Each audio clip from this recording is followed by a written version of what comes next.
नमस्कार, एक बार फिर से आप सभी का बहुत बहुत स्वागत है हमारे YouTube चैनल पे। आज फिर से मैं आप सभी के लिए क्लास 8 साइंस विज्ञान चैप्टर 8वां है ये, जिसका नाम है बल तथा दाब। वेरी वेरी इंपॉर्टेंट चैप्टर है, खासकर आपके एग्जाम के लिए बहुत महत्वपूर्ण चैप्टर का नाम है बल तथा दाब। अब देखिए, इस चैप्टर में मुख्य रूप से जो आपको पढ़ना है वो आपको बल के बारे में पढ़ना है और दाब के बारे में पढ़ना है कि बल किसे कहते हैं, बल का ऐसा यूनिट क्या होता है, दाब अर्थात प्रेशर किसे कहते हैं, प्रेशर को आप कैसे माप सकते हैं, होता क्या है। तो बेसिकली हम इन्हीं सब पॉइंट्सों के ऊपर इस चैप्टर के अंदर डिस्कशन करेंगे। तो आइए शुरुआत करते हैं सबसे पहले पॉइंट से। तो इसमें आपको बोल रखा है कि क्लास 7 में आपने ऑलरेडी बहुत सारी चीज़ों के बारे में पढ़ रखा है, जिसमें बल भी था, दाब भी था, गति यहाँ पे हम शुरुआत करते हैं चैप्टर के बुलेट पॉइंट से। बुलेट पॉइंट कहने का मतलब है इस चैप्टर में जो आपका शुरुआती पॉइंट है वो है 8.1 और 8.1 कहता है बल अपकर्षण या अभिकर्षण। मतलब बल अपकर्षण क्या होता है। अब आपके मन में एक बात ये आ रही होगी, अपकर्षण क्या होता है, अभिकर्षण क्या होता है। पहले तो ये समझना पड़ेगा कि अपकर्षण और अभिकर्षण क्या है, उसके बाद हम बल के साथ उसको जोड़ के देखेंगे। तो देखिए, किसी चीज को उठाना, खोलना, बंद करना, ठोकर मारना, हिट करना, प्रहार करना, धक्का देना, खींचना, ये सब प्रक्रियाएं हैं। मतलब ये सब हम प्रतिदिन कहीं ना कहीं किसी न किसी रूप में करते हैं। किसी चीज को उठाना, किसी चीज को फेंकना, किसी चीज को खींचना, किसी चीज को धकेलना, किसी चीज में पैर मारना। जैसे कि अगर आप फुटबॉल खेलते हो तो आपको पता है कि हम फुटबॉल के साथ पैरों का उपयोग करते हैं, उसके ऊपर हिट करते हैं। तो जो प्रायः कुछ कार्यों का वर्णन करने के लिए प्रयोग किया जाता है। अब इसमें से जो प्रत्येक कार्य है वो वस्तु की गति में किसी प्रकार के परिवर्तन लाने का प्रयास करता है।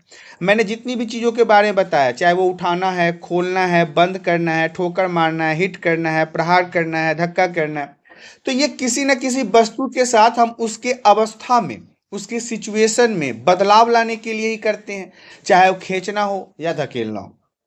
इसके अलावा इन शब्दों की जगह अन्य शब्दों का प्रयोग कर सकते हैं। अब हम आपको बताते हैं, यहाँ पे कुछ एग्जाम्पल्स आपके बुक में दिया होगा इमेज के तौर पे, जहाँ पे देख रहे हो कि ये यहाँ पे एक आदमी है जो नेट के सामने गोल होने से रोक रहा है। तो मतलब कहीं ना कहीं उसको वो अपने अंदर कब्जे में ले रहा है। दूसरे इमेज में आपको दिख रहा होगा कि एक हॉकी प्लेयर है जो हॉकी के बॉल के साथ खेल रहा है। तीसरे में आप क्रिकेट प्लेयर को देख रहे हो जो कहीं ना कहीं बॉल को रोकने की कोशिश कर रहा है।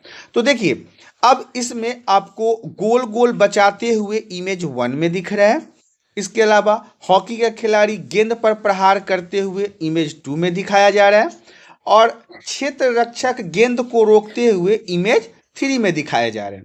तो ये सारी चीज़ें जो हैं ये आपको कहीं ना कहीं बल के बारे में दर्शाता है। और भी बहुत सारी चीज़ें हैं, जैसे कि यहाँ पे जो आपको ये टेबल दिया गया है। अब टेबल में क्या बताया गया है, टेबल में बताया गया है कि मेज पर जो पुस्तक को रखा हुआ है उसको गतिशील बनाना है। मान लो ये टेबल है और इस पे ये पुस्तक रखा हुआ है और इसको हमें गतिशील बनाना है। तो इसके लिए आप या तो इसे धक्का दे सकते हो, या फिर इसे आप अपनी तरफ खींच सकते हो, या फिर आप इसे अपनी तरफ उठा सकते हो। तो देखिए, अपकर्षण में लिखा हुआ है हाँ, और अभिकर्षण में भी लिखा हुआ है हाँ। अपकर्षण और अभिकर्षण मतलब ही यही होता है कि किसी वस्तु को खींचना या धकेलना। तो दरवाजे को खोलना या बंद करने में भी या तो वो खींच के बंद होता है या फिर वो धक्का दे के बंद होता है। तो इसमें भी आपको जितने भी टेबल में पॉइंट्स दिए हुए हैं इसके बारे में आपको ऐसे ही करके लिखना है कि धक्का देने वाला है या खींचने वाला है।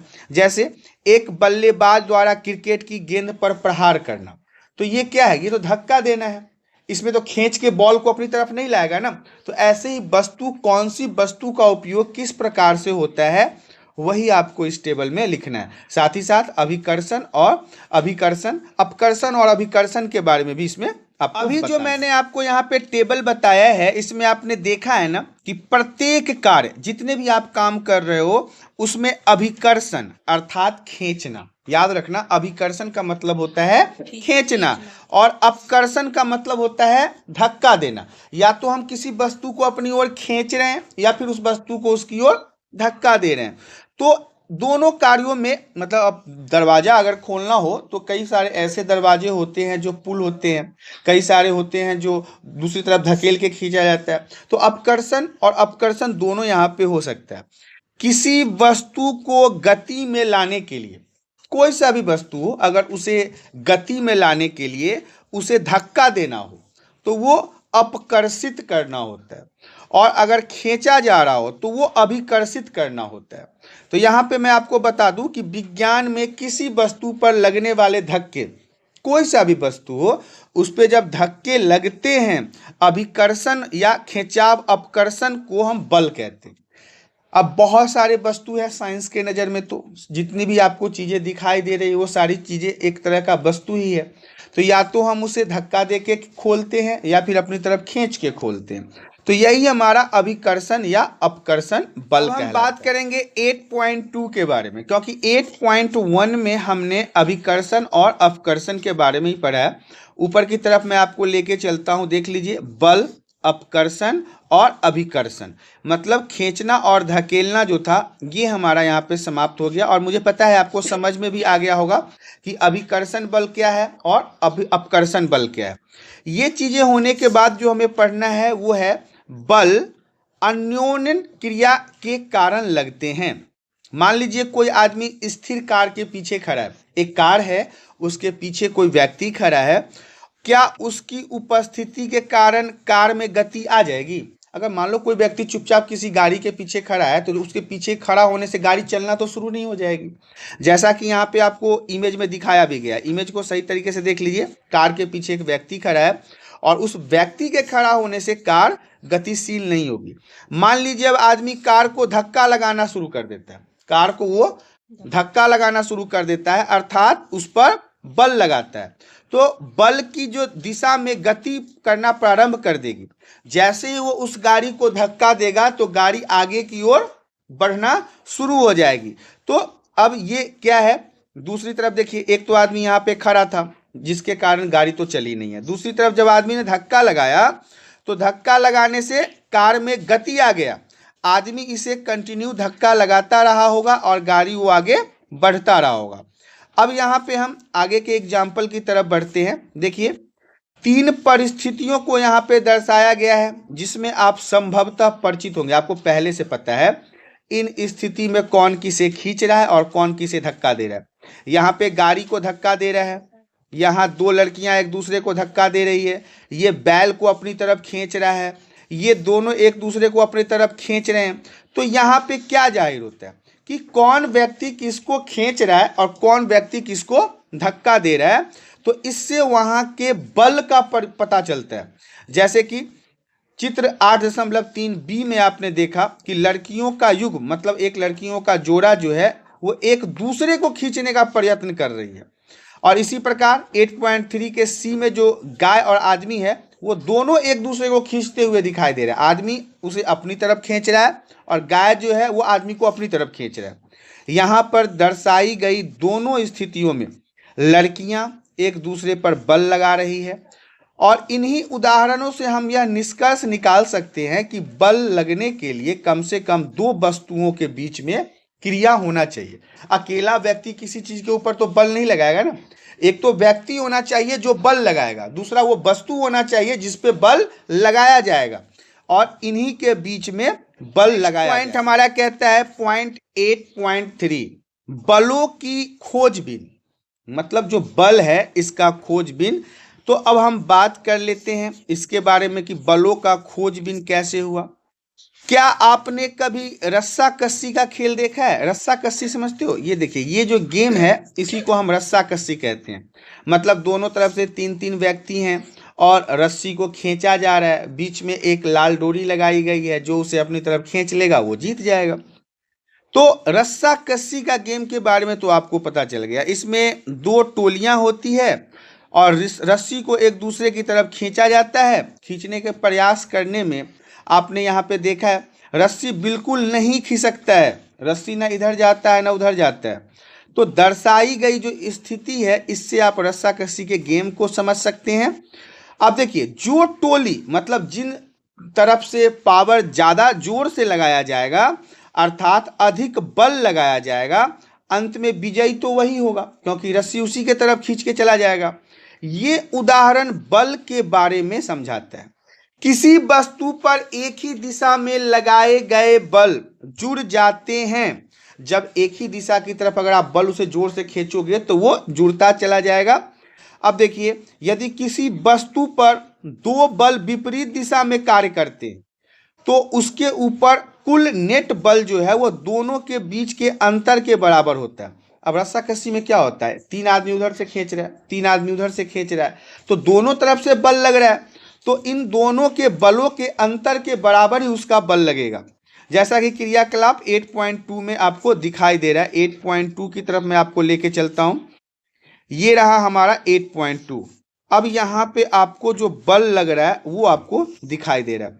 सारे इमेज में आपको एग्जाम्पल के तौर पे सारी चीजें दिखाई गई है, इससे आपको समझने में आसानी होगा। अब देखिए, रस्साकसी खेल में जब दोनों टोलियां रस्से पर बराबर बल लगाकर खींचती है तो रस्सा किसी भी दिशा में नहीं जाएगा क्योंकि दोनों तरफ से बराबर बल लग रहा है। अब तो जीत उसी का होगा ना जो ज्यादा बल लगाएगा। लेकिन अगर दोनों बराबर बल लगा रहे हैं तो रस्सी बिल्कुल न्यूट्रल रहेगा, न आगे की तरफ खिसकेगा न पीछे की तरफ खिसकेगा। इस प्रकार बल एक दूसरे से बड़ा या छोटा या बराबर हो सकता है। बड़ा होगा जिसका बल वो जीत जाएगा, छोटा जिसका होगा वो हार जाएगा, और अगर बराबर है तो वो बिल्कुल न्यूट्रल रहेगा, तब तक जीत और हार किसी का पता ही नहीं चलेगा। बल की जो प्रबलता है वो प्रायः इसके परिमाण से मापी जाती है। बल के बारे में बताते समय उस दिशा का उल्लेख करना भी आवश्यक है जिसमें बल कार्य करता है। यह भी याद रखिए, यदि बल की दिशा का या परिमाण में परिवर्तन हो जाए तो इसका प्रभाव भी बदल जाता है।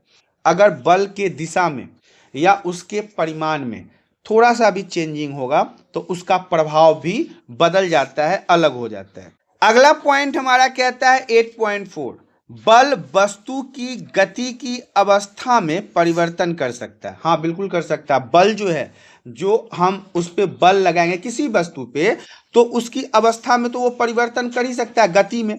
अब मान लो कोई चीज धीरे धीरे चल रही है, जैसे कि झूला की बात कर ले। आजकल के समय पार्क में आपने कई तरह के झूले देखे होंगे।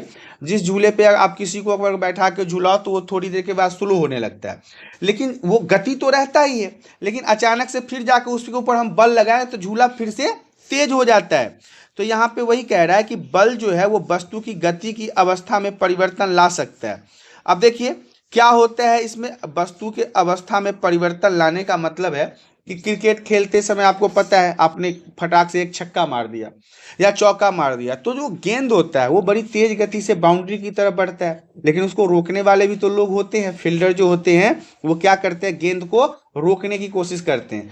तो जैसे ही उस पर बल लगाया जाएगा हाथ से, तो वो गेंद जो है उसकी गति अवस्था में परिवर्तन होगा। जिस स्पीड से वो चल रहा था उसका स्पीड कम हो जाएगा। कई प्रकार की ऐसी स्थितियां हैं जिस पर विचार किया जा सकता है। उदाहरण के लिए पेनल्टी किक लेते समय खिलाड़ी गेंद पर बल लगाता है और किक करने से पहले गेंद विरामावस्था में होती है।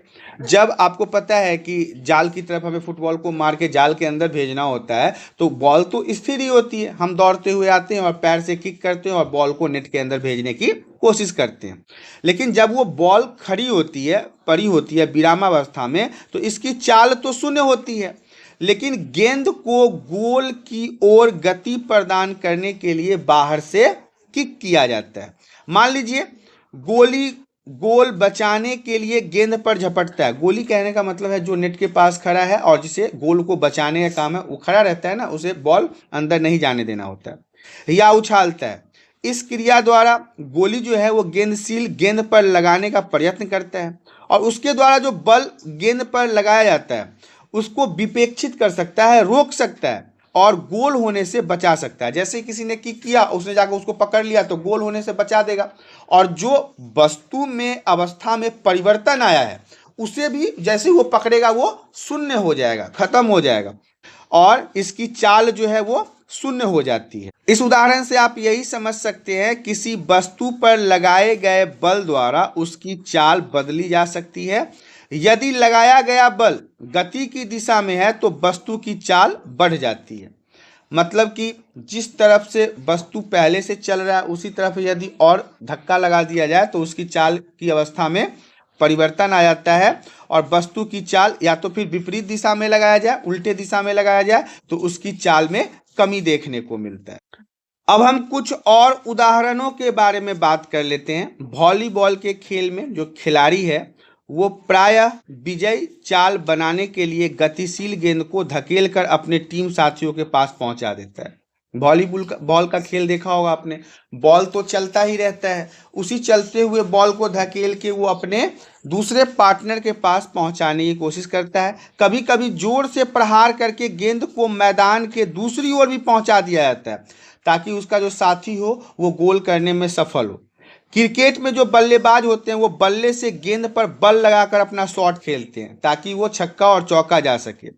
अब इन स्थितियों में गेंद की जो गति की दिशा में परिवर्तन होता है या नहीं, तो इन सभी उदाहरणों में बल लगने के कारण गतिशील गेंद की चाल और दिशा अक्सर बदल जाती है।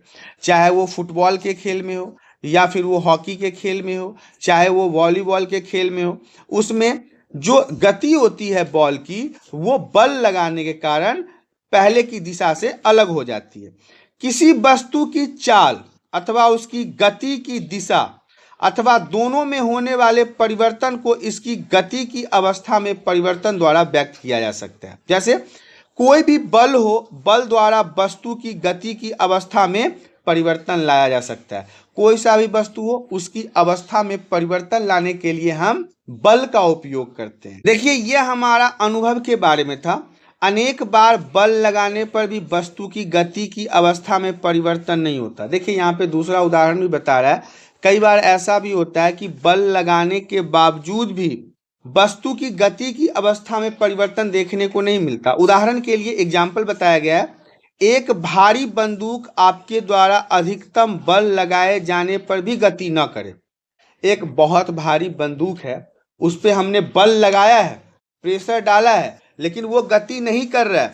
या फिर आप किसी दीवार को पकड़ के धकेलने की कोशिश करो, आप ट्रेन को धकेलने की कोशिश करो, तो बल तो लग रहा है लेकिन वो खिसकेगा तो नहीं, क्योंकि वो हमारे बल से खिसकने लायक नहीं है। तो क्या होगा, आपके बल का कोई प्रभाव नहीं दिखेगा। लेकिन ऐसा नहीं है कि बल नहीं लगा है, बल लगा है लेकिन बल का प्रभाव देखने को नहीं मिलेगा। एग्जाम्पल के लिए मैं बताना चाहता हूं कि ये छोटा सा कोई वस्तु ले लो, उस पर बल लगाओ तो वो आपके बल से गतिशील हो सकता है, लेकिन यदि आप एक बड़े पहाड़ पे जाके अकेले उस पर धक्का लगाओ तो वो गतिशील नहीं होगा। लेकिन इसका ये मतलब नहीं है कि उस पर बल नहीं लगा, उस पर बल लगा है।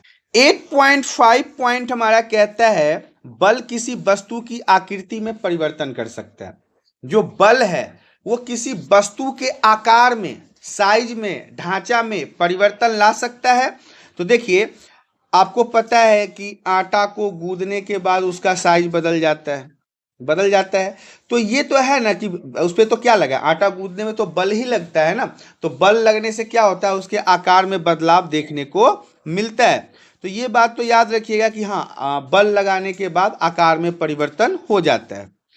अब देखिए, हथेलियों के बीच एक फूले हुए गुब्बारों को रखकर अगर दबाओ, एक गुब्बारा ले लो और उसे अपने हथेलियों के बीच में रख के दबाओ तो उसका आकार परिवर्तन हो जाएगा। तो इसका क्या मतलब है कि बल लगाने से वस्तु के आकार में परिवर्तन होता है। जब गुथे हुए आटा की लोई को बेल कर चपाती बना देते हो, आटा की लोई को तोड़ते हो और उसको बेल कर चपाती बनाने लगते हो, तो उस पर भी तो बल लगता है। तो बल लगने से क्या हुआ, उसके आकार में बदलाव हो गया। जब आप मेज पर रखी किसी रबर की गेंद को दबा दो तो उसके भी आकार में परिवर्तन होता है। तो यही है कि बल लगाने से उसकी आकृति में परिवर्तन हो सकता है। यही मैं आपको समझाना चाहता था। अब यहाँ पे कुछ क्रियाकलाप को लेके मैं समझा देता हूँ। किसी वस्तु को विराम अवस्था से गति में ला सकता है बल के माध्यम से। बल जो है किसी वस्तु को विराम अवस्था मतलब रुके हुए अवस्था से गतिशील कर सकता है। दूसरा पॉइंट है, गतिशील वस्तु की चाल में परिवर्तन कर सकता है। जो वस्तु ऑलरेडी गतिशील है, दौड़ रहा है, चल रहा है, उसके चाल में भी परिवर्तन कर सकता है। या तो उसको तेज कर सकता है या उसको धीमा कर सकता है। अगला पॉइंट हमारा कहता है गतिशील वस्तु की दिशा में परिवर्तन कर सकता है। गतिशील, जिधर वो जा रहा हो उधर ही धक्का देके उसे और तेज कर सकता है। आकृति में परिवर्तन ला सकता है और कई अन्य प्रभावों को भी उत्पन्न कर सकता है। तो ये सारे पॉइंट आपको याद रखना है कि किस प्रकार से जो बल है वो अलग अलग तरीकों से वस्तुओं के अंदर परिवर्तन ला सकता है। अब इसमें जो अगला पॉइंट है 8.6 वो कह रहा है संपर्क बल। वेरी वेरी इंपॉर्टेंट रहेगा संपर्क बल।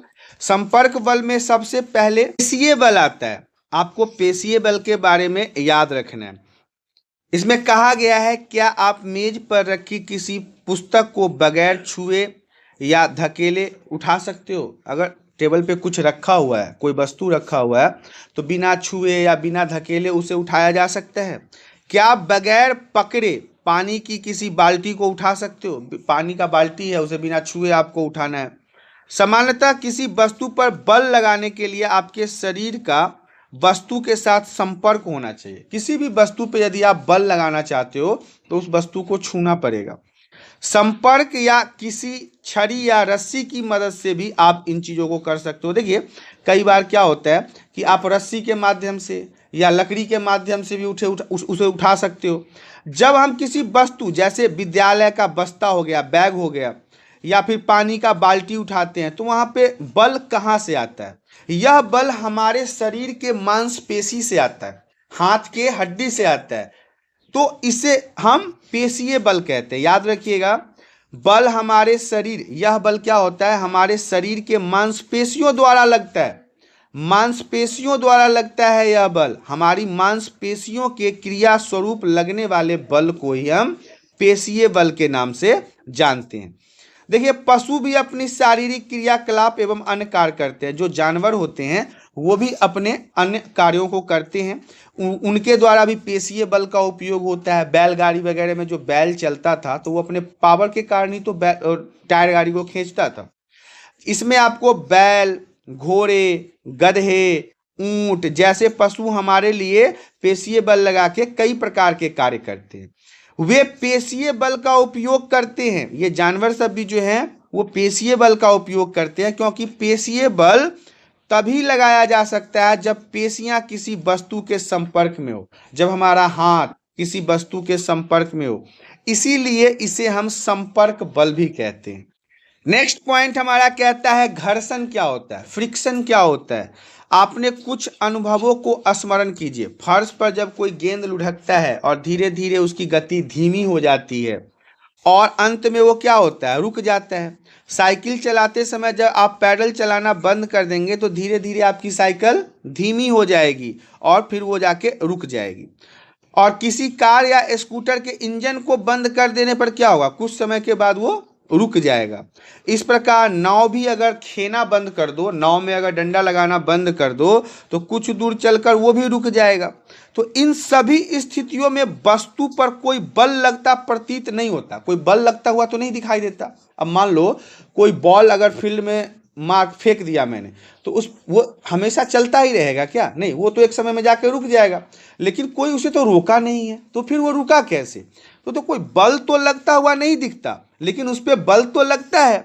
इसकी चाल क्या है? धीरे धीरे कम हो जाती है और अंत में वो वस्तु विराम अवस्था में आ जाता है। तो देखिए, जो इन सभी उदाहरणों में जो वस्तु के ऊपर बल लग रहा है, जो उनकी अब गति में परिवर्तन हो रहा है, उसी को हम घर्षण बल कहते हैं। घर्षण बल यही कहलाता है कि दो सतहों के बीच में जब फ्रिक्शन होता है, घर्षण होता है, तो उसके कारण गति में परिवर्तन देखने को मिलता है, अवस्था में परिवर्तन देखने को मिलता है। इसी प्रकार पानी तथा नाव की सतहों के बीच में भी घर्षण होता है। अगर आप खेना बंद कर दोगे तो वो रुक जाएगा। आप जब जमीन पे चलते हो तो आपके पैर के साथ जमीन के बीच में घर्षण होता है। अगर घर्षण नहीं होगा तो आप चल नहीं पाओगे, आप स्लिप करके गिर जाओगे। घर्षण बल सभी गतिशील वस्तुओं पर लगता है और इसकी दिशा सदैव गति की दिशा के विपरीत होता है, क्योंकि घर्षण बल दो सतहों के बीच संपर्क के कारण उत्पन्न होता है। इसीलिए यह संपर्क बल का भी उदाहरण है। और संपर्क बल के बाद जो आपको पढ़ना है सबसे इंपॉर्टेंट, वो है असंपर्क बल। असंपर्क बल भी वेरी इंपॉर्टेंट रहेगा, जिसमें आपको चुंबकीय बल के बारे में पढ़ना है। अब हम बात करेंगे चुंबकीय बल क्या होता है। तो देखिए, चुंबक तो आप सभी ने देखा होगा अपने लाइफ में, चुंबक तो आपने कई बार देखा होगा। चुंबक जैसे ही आप एक दूसरे के समीप लाओगे वो अपने आप चिपक जाता है, तो और या फिर गति करने लगता है।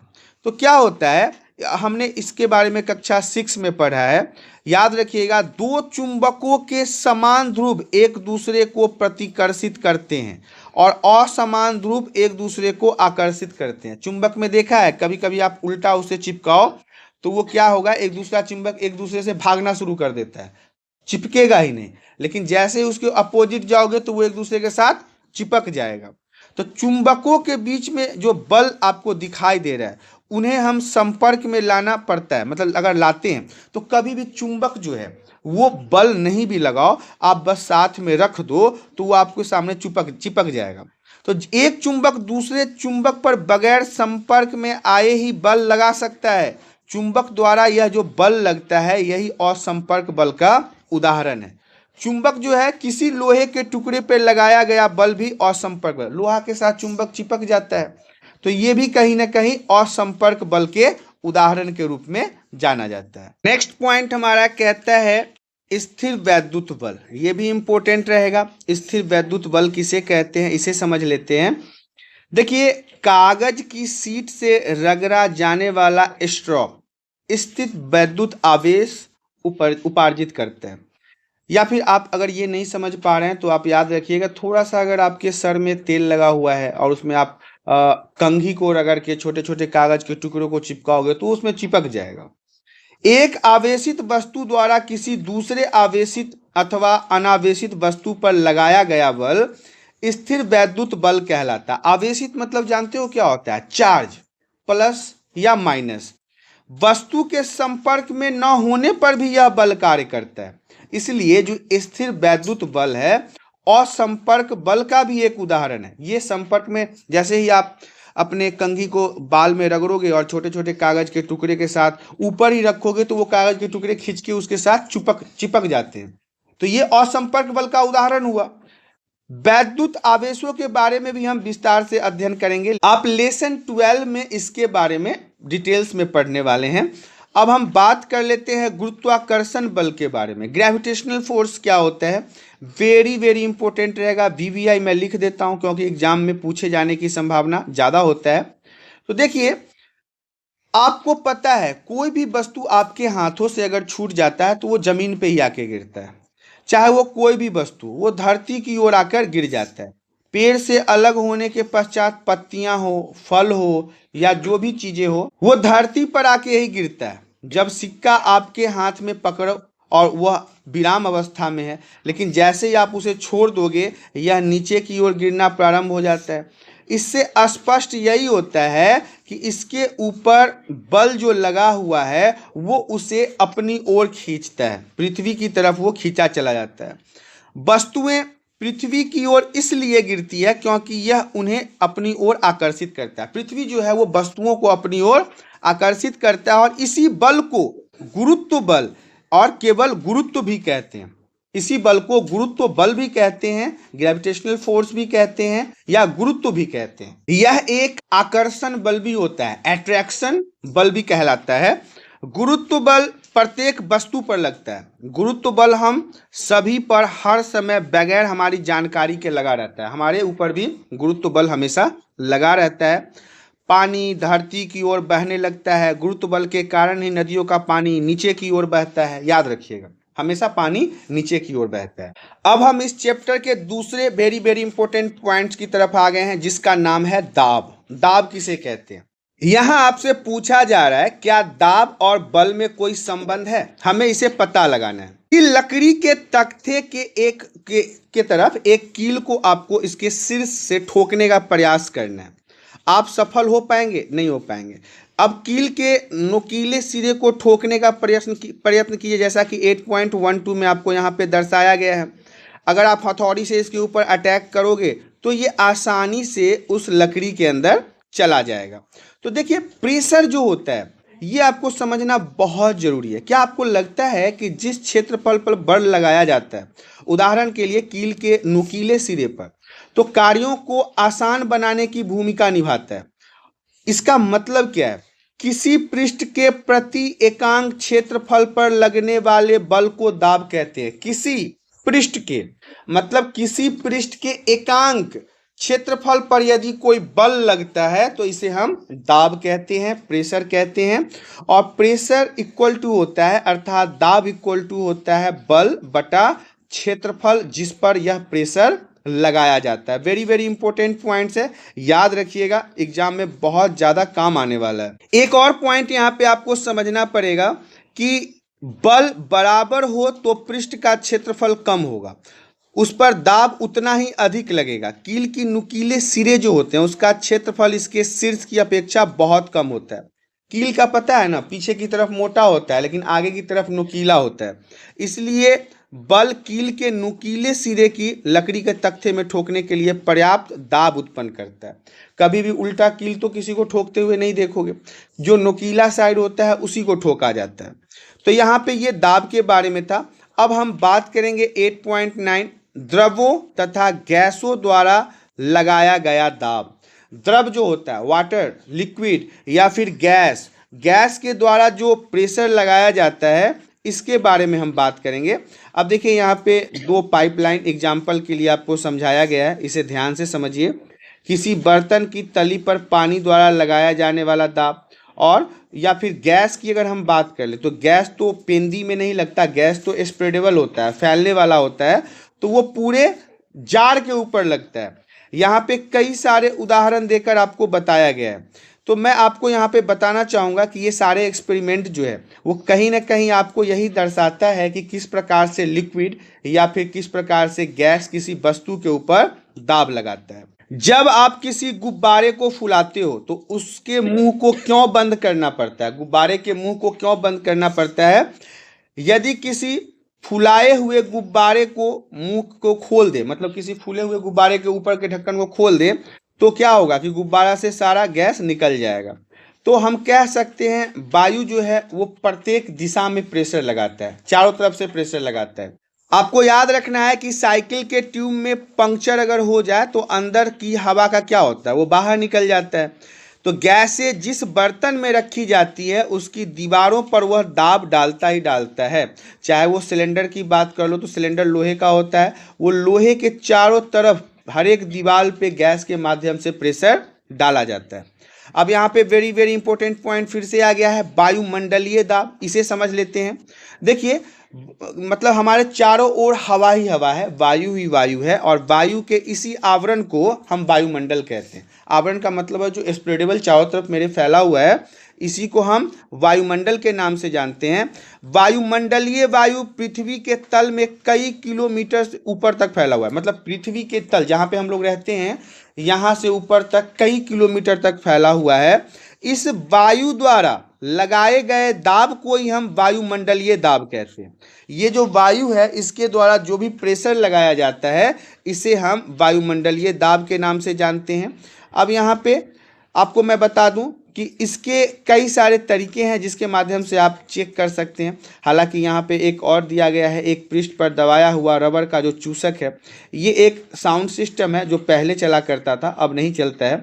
ये कई बार आपने टेलीविज़न वगैरह में देखा होगा कि कैसे पहले के समय में गोल गोल रेडियो टाइप का था जिससे गाने वगैरह बजाए जाते थे। तो ये सारी चीज़ें थी। यहाँ पे एक एग्जाम्पल देके आपको बताया गया है कि 17वीं शताब्दी में जर्मन के एक वैज्ञानिक थे ऑटो वन गॉरिक, उन्होंने बर्तन के अंदर से वायु निकाल दिया और फिर क्या हुआ, उनको दोनों तरफ से घोड़े से खिंचवाने का काम किया। तो जब बर्तन के अंदर से वायु निकाल दिया गया तो उसके अंदर वैक्यूम इतना ज़्यादा बन गया कि बहुत सारे घोड़े मिलके भी उसे नहीं खींच पा रहे थे। तो यहाँ पे ये चैप्टर जो है वो पूर्ण रूप से समाप्त हो गया। अब हम इसके प्रमुख शब्द के बारे में देख लेते हैं, आपको कॉपी में करना है। वायुमंडलीय दाब किसे कहते हैं, संपर्क बल किसे कहते हैं, स्थिर वैद्युत बल किसे कहते हैं, बल से आप क्या समझते हैं, घर्षण क्या होता है, गुरुत्वीय बल क्या है, गुरुत्व क्या है, चुंबकीय बल क्या है, पेशीय बल क्या है, असंपर्क बल क्या है, दाब क्या है, अभिकर्षण क्या है और अपकर्षण क्या है। ये सारे पॉइंट्स मैंने आपको अभी समझाया है। इसके अलावा आपको ये भी देखना है कि आपने इस चैप्टर में सीखा क्या क्या है। तो देखिए, बल धक्का देना को हम अपकर्षित करना कहते हैं, किसी चीज को खींचने को हम अभिकर्षित करना कहते हैं। तो ये सारे पॉइंट्स जो हैं वो आपको याद रखना है। जैसे प्रति एकांक क्षेत्रफल लगने वाले बल को हम दाब कहते हैं। ये जस्ट मैंने अभी आपको चैप्टर में सारे पॉइंट्स को समझाया है। यहाँ पे आपको एक चीज और ध्यान रखना है कि ये जो अभ्यास के प्रश्न पत्र हैं इन्हें भी आपको करना है। Question number 1, question number 2, question number 3 के अंदर हमें फिल इन द ब्लैंक्स करना है, तो ये भी करना है। क्वेश्चन नंबर 4 को भी करना है। और इसके अलावा क्वेश्चन नंबर 5 भी है हमारे पास, क्वेश्चन नंबर 6, 7, 8, 9, ये जितने भी क्वेश्चन है, क्वेश्चन नंबर 10, इन सभी को आपको करना है ताकि इस चैप्टर से रिलेटेड कोई भी डाउट आपके मन में ना रहे। साथ ही साथ मैं ये भी बताना चाहूँगा कि प्रमुख शब्द करते समय या फिर अभ्यास के प्रश्न पत्र करते समय यदि आपको किसी भी प्रकार की परेशानी होती है तो आप हमें कमेंट करके बता सकते हैं। हम कोशिश करेंगे कि आपके इन समस्याओं का समाधान निकाला जाए। और यहाँ पे ये चैप्टर जो है वो पूर्ण रूप से समाप्त हो गया है। चैप्टर सही तरीके से पूरा कंप्लीट हो गया। तो यहाँ पे चैप्टर खत्म होने के साथ साथ मैं आपको बताना चाहूँगा, यदि आपको यह जानकारी पसंद आई तो वीडियो को लाइक जरूर करें। चैनल पे पहली बार आए हैं तो चैनल को सब्सक्राइब कर लें ताकि इसी प्रकार के एजुकेशनल वीडियो आपको हमेशा प्राप्त होता रहे। आज के लिए इतना ही, धन्यवाद।